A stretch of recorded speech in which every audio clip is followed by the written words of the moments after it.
और उधर प्रशांत किशोर और बिहार के मुख्यमंत्री नीतीश कुमार की मुलाकात को लेकर बिहार से लेकर दिल्ली तक सियासत में चर्चाओं का बाजार सरगर्म है। उन्हीं सवालों को लेकर प्रशांत किशोर से भारत 24 ने खास बातचीत की। उन्होंने क्या कहा, आपको सुनवाते हैं।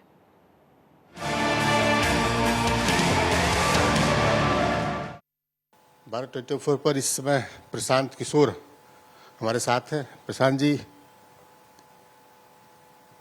2-3 दिन पहले के वाक़ये से शुरुआत करते हैं। 2 दिन पहले 13 तारीख से 2 दिन पहले आप मीडिया हाउसेस को इंटरव्यू दे रहे थे और नीतीश कुमार के बारे में जो बोल रहे थे वो हमें बताने की दोहराने की जरूरत नहीं है। और 13 तारीख को अचानक आप नीतीश कुमार के घर पे पहुंच जाते हैं, क्या ये माजरा? मतलब मुझे तो नहीं मालूम है कि मैं कोई घर पे पहुंच के वहां पर गुहार लगा रहा था कि साहब हमको मिलने का मौका दे दिया जाए। आप पहले परिप्रेक्ष्य को समझ लीजिए। नीतीश कुमार बिहार के चीफ मिनिस्टर भी हैं। मैंने जो बात मीडिया हाउस को 4 दिन पहले बताई है या 40 दिन पहले बताई है, उस बात को पर बिल्कुल अक्षरशः कायम है। लेकिन उसके बावजूद अगर चीफ मिनिस्टर हैं, मिलना चाहते हैं या कोई व्यक्ति उनके दूत कह लीजिए, मित्र कह लीजिए, पवन वर्मा उनसे मिले, वो मिलकर मेरे पास आए। उन्होंने कहा कि आपको मिल लेना चाहिए। मैंने कहा चलिए मिल लेते हैं। नीतीश जी ये कह रहे हैं कि प्रशांत किशोर ने मुझसे मिलने की इच्छा जताई। मैंने उनका बाइट देखा, उन्होंने ये कहा, आप देखिए आप लोग क्या है, खुद ही अपने स्टोरी को चलाने के लिए बातों को तोड़ते मरोड़ते हैं। नीतीश जी ने ये कहा कि पवन वर्मा जी ने मुझे फोन करके समय लिया था, मैंने उनको समय मांगा था, मैंने उनको समय दिया, वो मिलने आए। उसके बाद प्रशांत किशोर पवन वर्मा के साथ मिलने आए थे। नीतीश जी ने जो बयान कहा, नीतीश जी ने कहा कोई अगर मिलने की इच्छा जताएगा तो हम कैसे मना करेंगे। ठीक बात है, तो इसमें क्या दिक्कत है? मान लीजिए हम ही इच्छा जताए। आप पहले मेरी बात समझ लीजिए। पवन वर्मा मेरे से मिले, उन्होंने एक दिन पहले नीतीश जी से मुलाकात की थी। वो मीडिया हाउसेज से उन्होंने बात करके भी इस बात को पुख्ता किया। मेरे से मिले, उनका ऐसा मानना था कि मुझे नीतीश जी से मिल लेना चाहिए। मैं जाकर मिल के आ गया। 4:30 बजे दिन में ऑफिशियल रेजिडेंस पर मिला और कोई छुप कर मिलने की बात नहीं है। दूसरी बात, मैं नीतीश जी से चाहे आगे 4 बार मिलूं, उससे भी मैं जो करना चाहता हूं या जो मेरे विचार हैं, जो मेरी सोच है, उस पर कोई फर्क नहीं पड़ने वाला है। मैं नीतीश जी यहाँ मुख्यमंत्री हैं, कल बुलाएंगे, कल फिर जाकर मिल लेंगे, उससे क्या फर्क पड़ने वाला है।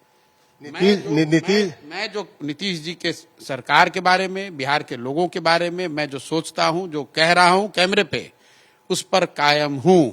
चाहे नीतीश जी 1 बार मिले, मैं उनसे समय लेकर मिलूं या वो मेरे से मिले, 1 बार मिले या 10 बार मिले, मैं उस बात पर कायम हूं। कोई फर्क उससे पड़ने वाला नहीं है। सवाल ये उठता है, लोगों के मन में डाउट ये आता है कि कहीं फिर से प्रशांत किशोर नीतीश कुमार 2 बार ऐसा हो। कोई चिंता, कोई पहली बात तो आप समझ लीजिए, उस परिप्रेक्ष्य को भी आप गलत बता रहे हैं।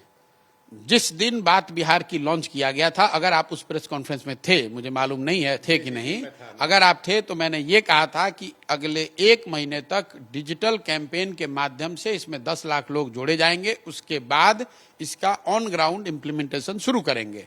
अगर आपको समय याद है, क्योंकि आपको याद है कि बात बिहार की शुरू करके चले गए थे, तो आपको यह भी याद होगा कि उसके 1 महीने बाद पूरे देश में कोविड की वजह से लॉकडाउन लग गया था। तो कोविड का लॉकडाउन हो गया तो आपके साथ गांव-गांव घूमने लगते। 3 साल लगातार पीछे कोविड का प्रकोप रहा है।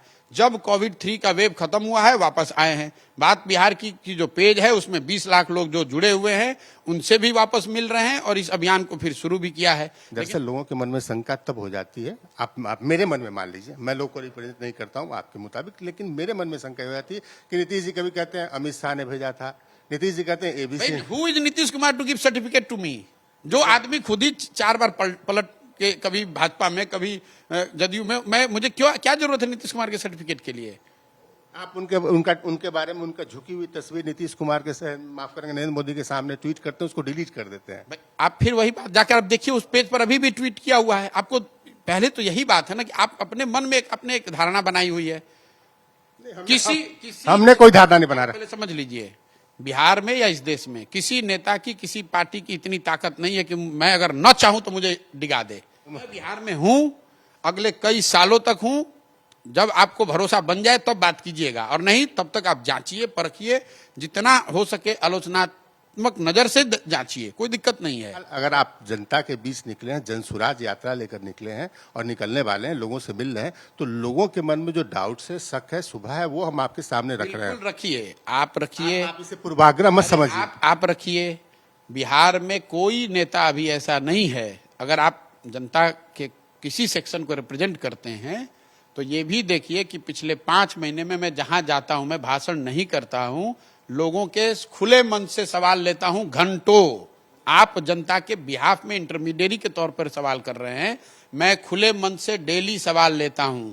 लोग हर तरह का प्रश्न पूछते हैं। जब अगर आपका कोई आपकी दिलचस्पी है कि मैं क्या करता हूं, तो उसको जाकर देखिए कि कितने लोग सवाल पूछते हैं। मैं दिखवाता हूं। अगर दिखवाते हैं तो आप ये कैसे कह रहे हैं कि आपको जनता का सवाल लेने के लिए कौन नेता है जो बिहार में सवाल ले रहा है? जरा बताइए तो कौन सा ऐसा डिस्ट्रिक्ट है जहां पर किसी प्रेस ने बताया हो कि मैंने उसका सवाल ना लिया हो? जन सुराज अभियान पर निकले हैं, आखिरकार इसका मकसद क्या है, क्या करेंगे, इसकी आखिरी परिणति क्या होना है? आखिरी परिणति तो मुझे नहीं ध्यान है। मुझे ये ध्यान है जो मैंने प्रेस के माध्यम से जो मैंने बताया हुआ है कि अगले 1-1.5 साल तक टारगेट ये है कि बिहार के हर गांव, हर पंचायत, हर शहर में पदयात्रा के माध्यम से पहुंचा जाए, लोगों से मिला जाए, उनसे सीखा और समझा जाए।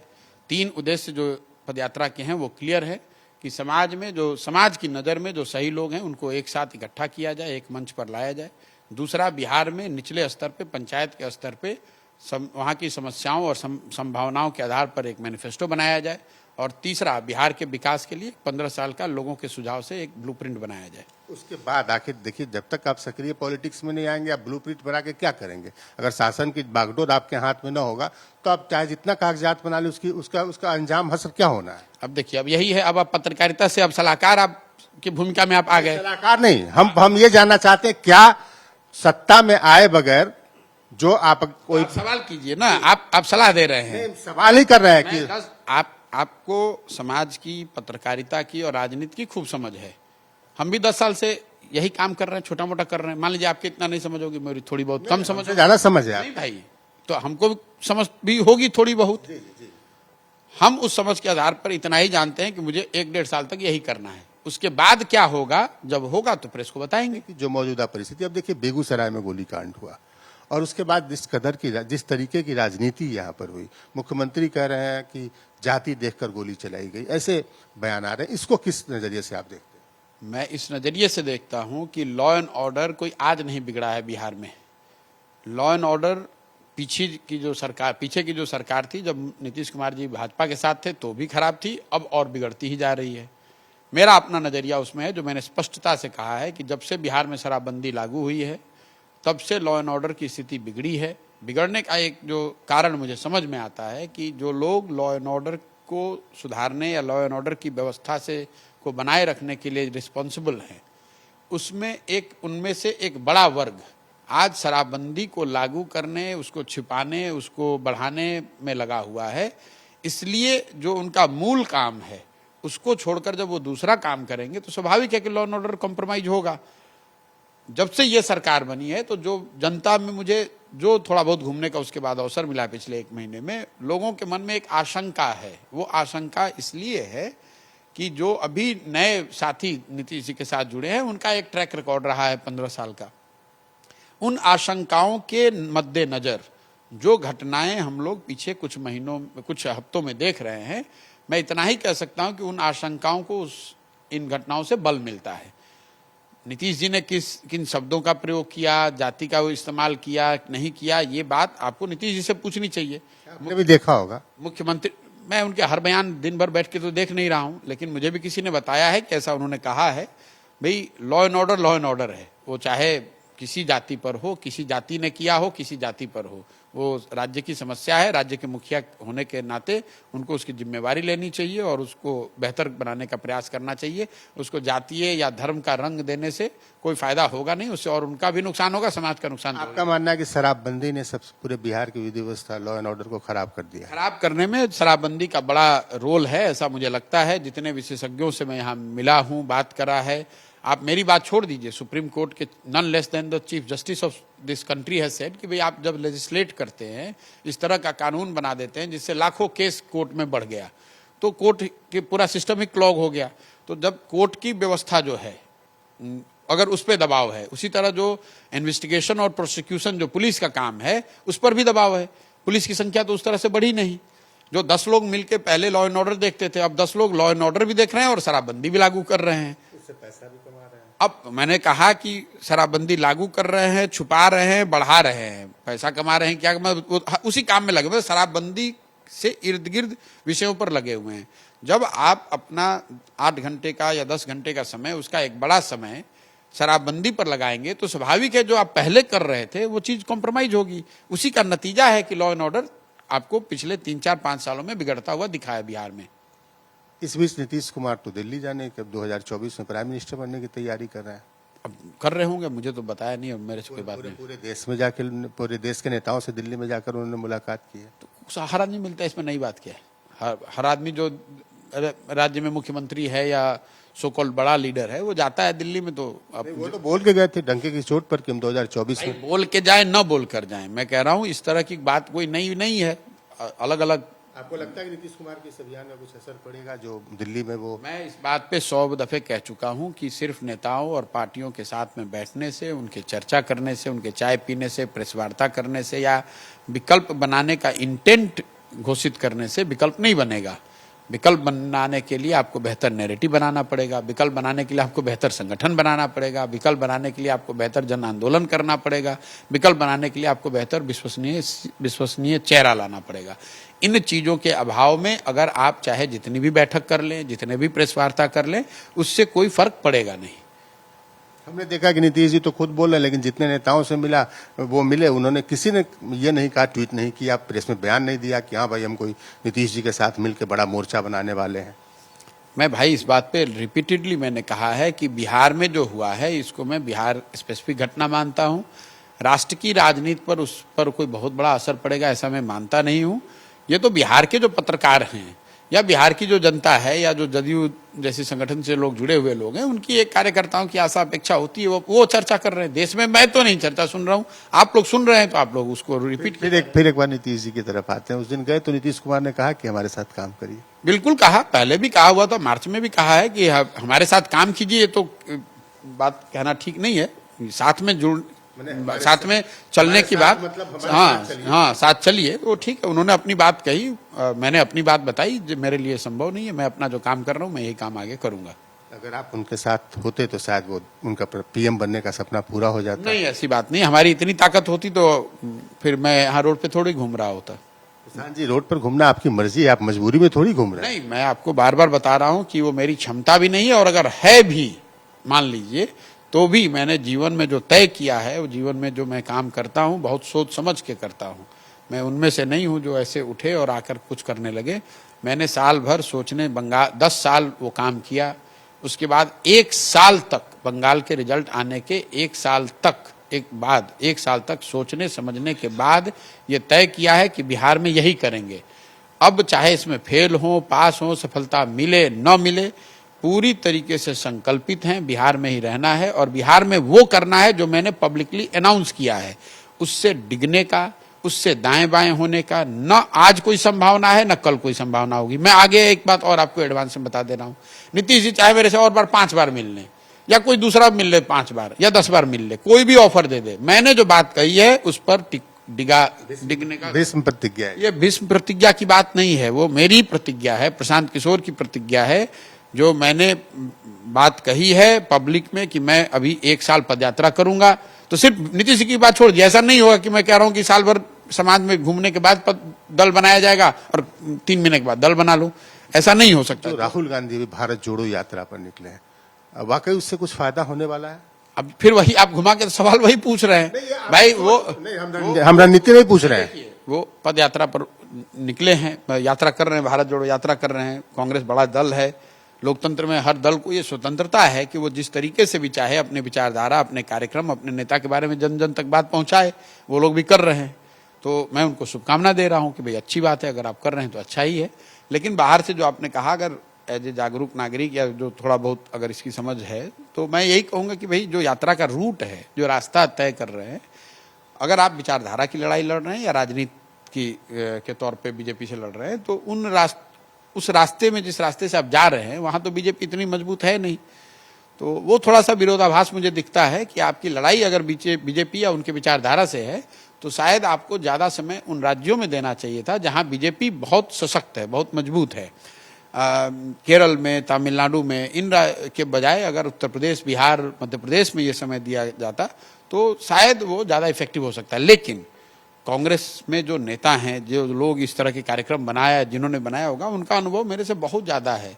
वो बहुत हमसे समझदार, ज़्यादा समझदार लोग हैं। तो संभव है कि उनको कुछ ऐसी बात लगी होगी जिसकी वजह से ये रूट उन्होंने बनाया है। एक आखिर में अब सवाल बिहार की पूछ लेते हैं, बहुत समय आपका ले लिया। अभी बिहार के कृषि मंत्री ने जो कहा, आपके नज़र में वो बात आई होगी, और एक ऐतिहासिक घटना प्रशांत किशोर जी हुई कि कैबिनेट की मीटिंग में, जिसको नीतीश कुमार खुद स्वीकार कर चुके हैं, वहां पर मंत्री ने सीएम के रोकने के बावजूद ये कहा कि मैं अपनी बात पे कायम हूं, और वहां से निकलकर वो चले आए। तो जो सुधाकर सिंह कह रहे हैं कि पूरा चोर बैठे हैं सरकार में और मैं चोरों का सरदार हूं, आप इस बात से कितना इत्तेफाक रखते हैं? देखिए, मैं उनको व्यक्तिगत तौर पर नहीं जानता हूं, लेकिन मैं इस बात के लिए उनका मैं एक तरह से उनका समर्थन ही करूंगा। कम से कम मंत्री होते हुए भी उन्होंने इस बात की हिम्मत दिखाई कि उन्होंने बताया कि सरकार में चोरी हो रही है। देखिए, उन्होंने मूलतः 3 बात कही जो वीडियो के माध्यम से, आप लोग के माध्यम से मुझे पता चले। एक तो ये कहा उन्होंने कि भाई विभाग में हर जगह चोरी हो रही है, और उस नजरिए से मैं अगर विभाग का मुखिया हूं तो मैं चोरों का सरदार हूं। दूसरी जो उन्होंने महत्वपूर्ण बात कही मेरे नजरिए से, जो आप लोगों ने इतना ध्यान, मतलब उतना हाईलाइट नहीं किया है, कि उन्होंने ये कहा कि मेरे ऊपर जो लोग हैं उन्होंने कान में तेल डाल के बैठा हुआ है। अब मंत्री के ऊपर तो कौन 2 लोग हैं वो आप देख ही रहे हैं। भाई, मंत्री के ऊपर उप मुख्यमंत्री हैं और मुख्यमंत्री हैं और राज्यपाल है। संवैधानिक तौर पे तो यही 3 लोग ऊपर हैं। तो उन्होंने ये बात स्पेसिफिक कही है अपने लोगों को, कार्यकर्ताओं को बताते हुए कि सब जगह चोर है, और अगर मैं उस विभाग का मुखिया हूं तो आप मुझे मान लीजिए कि मैं चोरों का सरदार हूं। लेकिन आप ये भी जानिए कि मेरे ऊपर भी जो लोग हैं वो मेरी बात सुन नहीं रहे, उन्होंने कान में तेल डाला हुआ है। और तीसरी बात जो उन्होंने कही कि भाई मैं आवाज उठाता रहूंगा चाहे इसके लिए कुछ भी हो।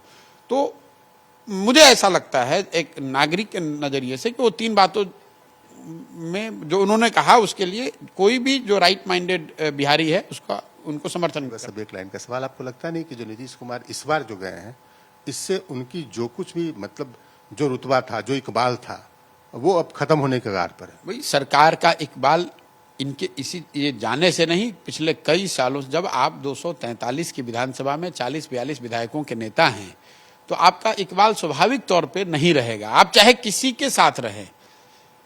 भाजपा के साथ जब नीतीश जी 2009 में थे और इनके 117 विधायक थे और भाजपा के 91 थे, उसके मुकाबले 9-10 में, उसके मुकाबले अगर आज आपके 43 है और उनके 77 हैं या 75 हैं, तो स्वाभाविक है कि आपका इकबाल कम होगा। आप चाहे भाजपा के साथ रहिए या आरजेडी के साथ रहिए, किसी के साथ रहिए, जब आप खुद कमजोर हैं तो आपको तो और लगातार कमजोर होते हैं। भाजपा में कम से कम ऐसी स्थिति नहीं आई थी। नहीं, मैं ऐसा नहीं मानता हूं। मंत्री ने सामने से जवाब नहीं दिया था नीतीश। देखिए, वो तो मतलब व्यक्तियों का मामला है, लेकिन सिद्धांततः अगर आप स्वयं कमजोर हैं तो जो भी आप, जिसके सहारे आप चल रहे हैं, उसको तो आपको झेलना ही पड़ेगा। धन्यवाद प्रशांत किशोर जी। प्रशांत किशोर थे हमारे साथ, और हम सब आप देख रहे थे भारत 24 पर। प्रशांत किशोर को बता रहे थे कि बिहार में किस तरीके से उनका अभियान चल रहा है और किस तरीके से आगे वो अपनी रणनीति पर काम करते रहेंगे।